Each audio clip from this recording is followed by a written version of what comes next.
Vamos a continuar con el avance de nuestra materia. Nos habíamos quedado en generalidades de hernias, habíamos hablado acerca de factores predisponentes y factores determinantes. Bien, dentro del avance de lo que es la hernia en general, debemos decir también que la hernia presenta una anatomía patológica. Dentro de ella tenemos que la hernia está formado anatomopatológicamente por un anillo herniario, por donde emerge el saco herniario, y este saco herniario va a contener un contenido. Cuando el contenido es el intestino, se denomina enterocele.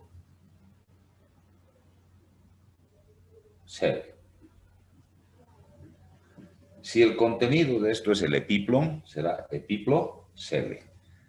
Y algunas veces, generalmente en las hernias inguinales, se introduce la vejiga. Cuando se introduce la vejiga, a ese se denomina cistocele, no vesicocele, cistocele. Entonces, reiterando, en su anatomía patológica, las hernias están compuestas por un anillo herniario, un saco herniario y un contenido del saco herniario, que cuando es intestino es enterocele, cuando es epiplon es epiplocele, y cuando es una víscera, en este caso vamos a hablar de la vejiga, se va a denominar cistocele. Bien, así está establecida su anatomía patológica. Dentro de lo que es la clínica de las hernias, dentro de lo que es la clínica, el examen clínico de las hernias, debemos considerar dos aspectos importantes en cuanto se refiere a su examen clínico. Las hernias en su contexto clínico, estas pueden ser reductibles, cuando el contenido herniario se puede reducir hacia la cavidad abdominal o se puede reintroducir a la cavidad abdominal. Esta reducción puede ser espontánea cuando el paciente cambia de posición en decúbito dorsal, o puede ser con maniobra que podemos lograr la reducción. Y a veces son irreductibles, o sea que no, ni con maniobra no podemos lograr que reingrese el contenido a la cavidad abdominal. Entonces las hernias se clasifican en reductibles e irreductibles. Ahora, una vez que se ha reducido la hernia, podemos llamarlas coercibles cuando, cuando al haber reducido la hernia, esta no vuelve a emerger nuevamente por el orificio donde se ha presentado la hernia. Entonces, a esa hernia que se queda dentro de la cavidad abdominal y solo sale cuando hay un esfuerzo físico, a esa hernia se denomina coercible.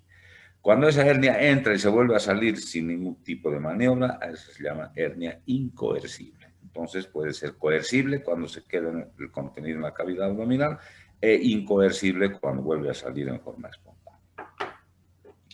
Entonces, esos son los aspectos que debemos considerar dentro de lo que respecta al examen clínico de las hernias en general. Bien.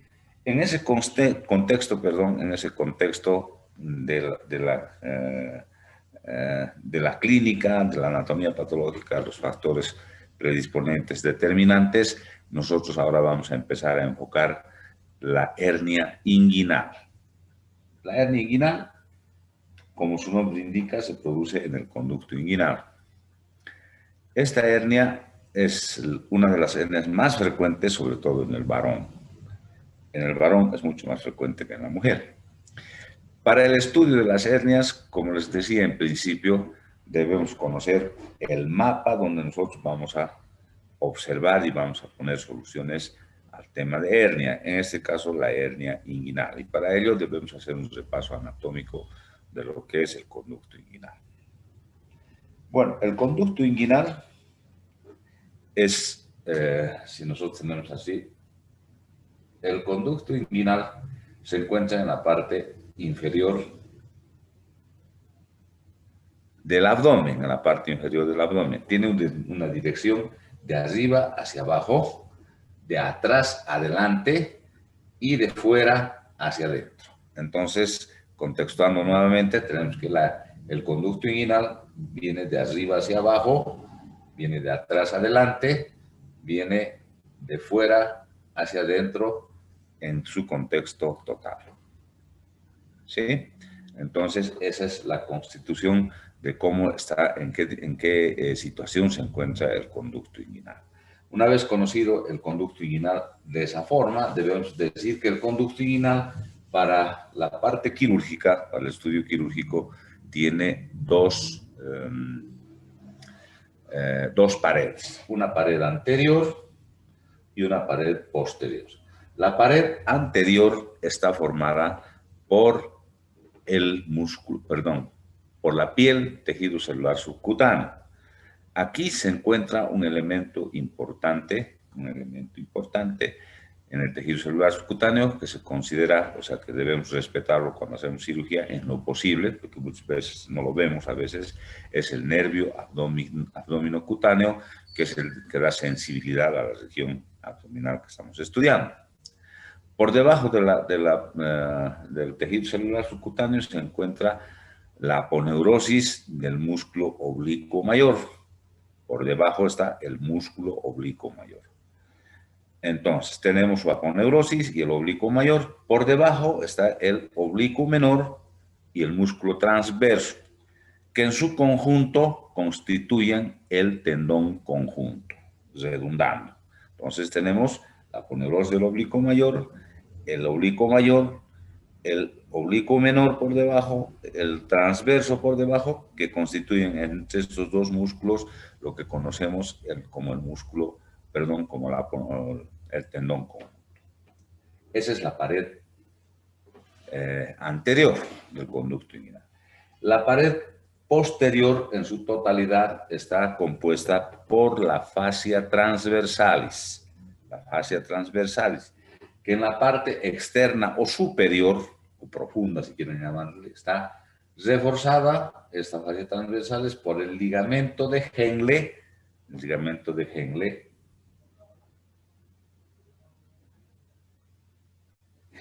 ligamento de Hesselbach.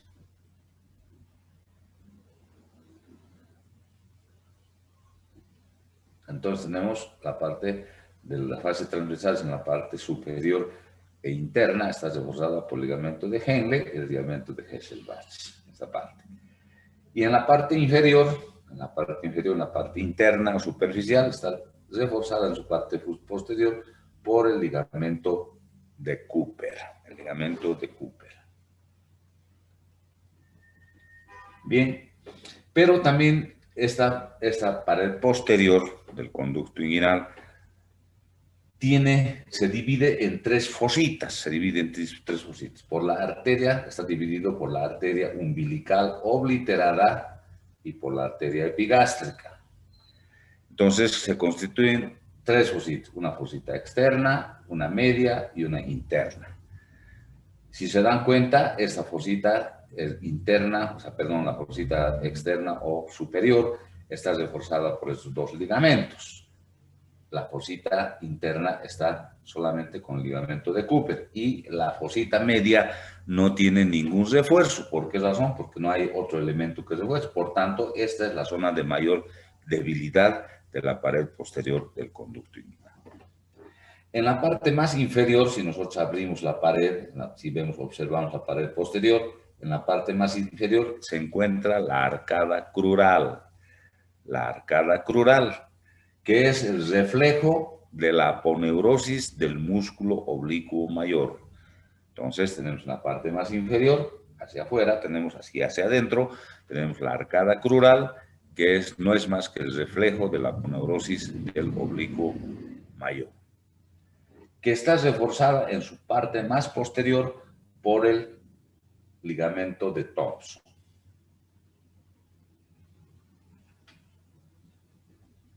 Entonces tenemos las dos caras, una cara anterior, que está formada, ya hemos dicho, por el músculo, por la piel, tejido celular subcutáneo, el aponeros del oblicuo mayor, y lo que constituye el tendón conjunto, los músculos oblicuo menor y transverso. En la pared posterior está formada por la fascia transversalis, que en la parte interna o superior está reforzada por el ligamento de Henle y Hesselbach, parte inferior reforzada por el ligamento de Cooper, y tenemos dos elementos anatómicos que dividen en tres fositas al conducto inguinal. Al conducto inguinal, sí. Tenemos la arteria umbilical obliterada y la arteria epigástrica. Entonces van a formar las tres fositas, y en la parte más inferior y hacia atrás está la arcada crural, reforzada por ligamento de torsión. Bien, así está establecido el conducto inguinal en su anatomía. Pero este conducto inguinal tiene un contenido. En la mujer, el contenido es el ligamento redondo, que como ustedes saben y han debido ver en la parte de lo que corresponde a lo que es ginecología, que están estudiando seguramente en el gineco, han debido ver que el ligamento redondo es un ligamento que es el medio de fijación del útero. A través de este ligamento se fija el útero para que no tenga una ptosis el útero como corresponde. Y en el varón, el conducto inguinal está ocupado por el funículo, o también conocido como cordón espermático. También se llama funículo o cordón espermático. Es más importante porque el ligamento redondo solamente es un elemento de sostén, mientras que el cordón espermático tiene importancia en el varón porque tiene varios elementos que son, sobre todo, sirven, o sea, en la parte urogenital, ¿verdad? Entonces, tenemos que el cordón espermático tiene, si hacemos un corte sagital, por la parte más externa está formada por el músculo cremaster. El músculo cremaster, que cuando se agrede, digamos, el que llaman el testículo, el músculo cremaster se contrae y se lo lleva para arriba el testículo para que no sufra ningún tipo de lesión. El músculo cremaster tiene una fibrosa, que es una envoltura fibrosa, donde discurre una arteria, que se conoce con el nombre de arteria funicular, que es la que irriga el cordón espermático. Aquí tiene una fibrosa común, una celulosa común, donde se encuentran los elementos que forman el cordón espermático. El elemento más importante resulta ser el conducto deferente. El conducto deferente, que como ustedes saben, es por donde se transporta el líquido seminal y los espermatozoides para la fecundación. Este es el elemento más importante y tiene una arteria satélite que se encuentra al lado del conducto deferente, que es la arteria deferencial. En la parte anterior tiene los vasos venosos anteriores, los vasos venosos posteriores, y también tiene elementos linfáticos, de drenaje linfático, el cordón espermático. Como ven, tiene una serie de elementos en los cuales nosotros debemos basar nuestro conocimiento de la anatomía. Por lo que ven, es importante la anatomía, sobre todo en el varón, por los elementos que constituyen el cordón espermático o funículo, porque las lesiones que se pueden producir a este nivel son a veces irreversibles, porque si nosotros lesionamos el conducto deferente, a ese paciente lo vamos a dejar sin posibilidad de tener eyaculación un conducto donde se transporte el líquido seminal y los espermatozoides, pero puede suplir el del otro lado, pero si lesionamos esto, ya siempre estamos disminuyendo su potencial de procreación. Y además debemos considerar de que si nosotros provocamos lesión, sobre todo de la arteria funicular, podemos determinar la necrosis del testículo, porque a través de esa arteria funicular se va a nutrir también el testículo. Entonces debemos tener cuidado y conocer la anatomía para no lesionar estos elementos que son de suma importancia. Como ven, es un poco complejo el conducto inguinal. Si yo les explico así, bien facilito, ¿no es verdad? Pues resulta ser facilito. Pero si ustedes empiezan a leer la anatomía de Testi, van a ver que se van a complicar demasiado. Yo se los estoy haciendo un resumen de lo que es el conducto inguinal. No se asusten porque este tema es un tema complejo que siempre ha sido tema de controversia en todos los congresos de cirugía.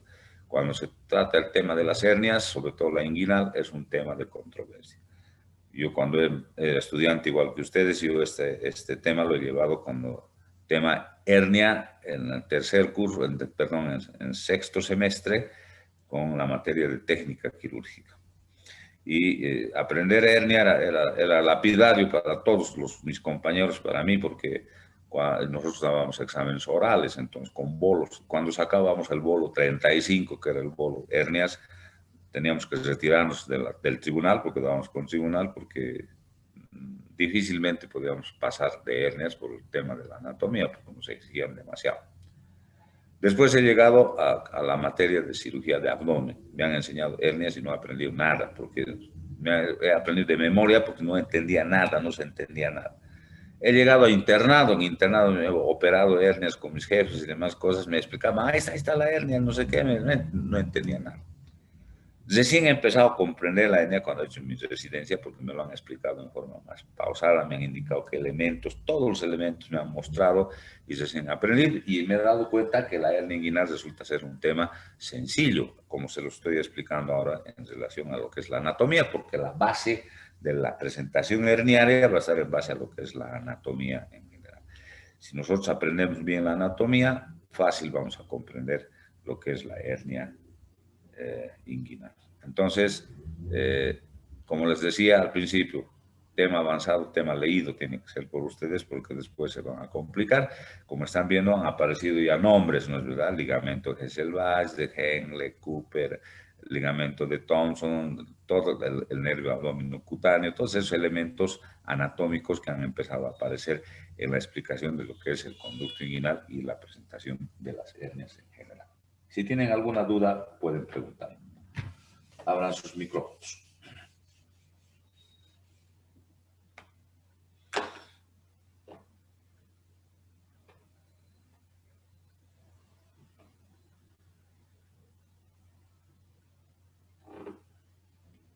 Bien, no hay dudas hasta aquí.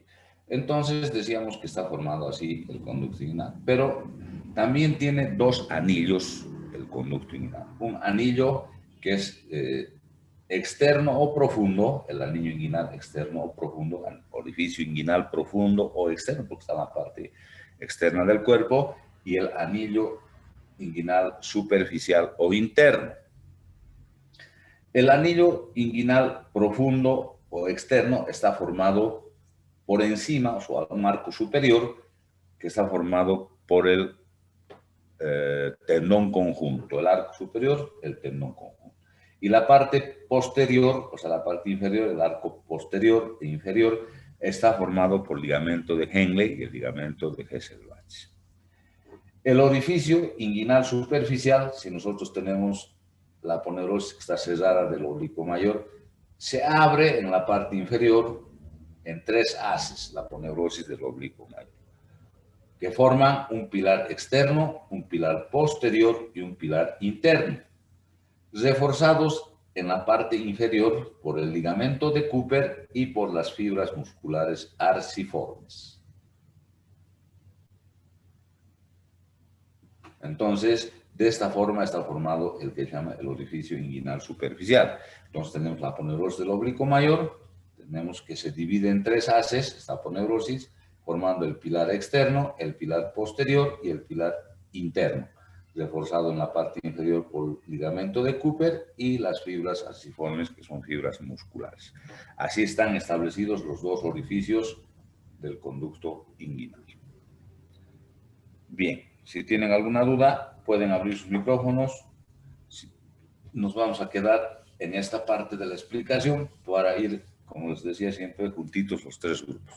Pueden abrir si tienen alguna duda.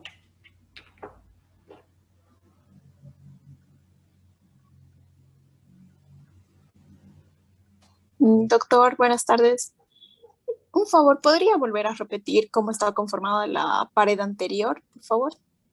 La pared anterior está formada por piel, tejido celular subcutáneo, donde se encuentra, o sea, donde discurre el nervio abdominocutáneo. Por debajo está formado por la aponeurosis del oblicuo mayor, el oblicuo mayor, por debajo el músculo oblicuo menor y el transverso que forman el tendón conjunto. Gracias.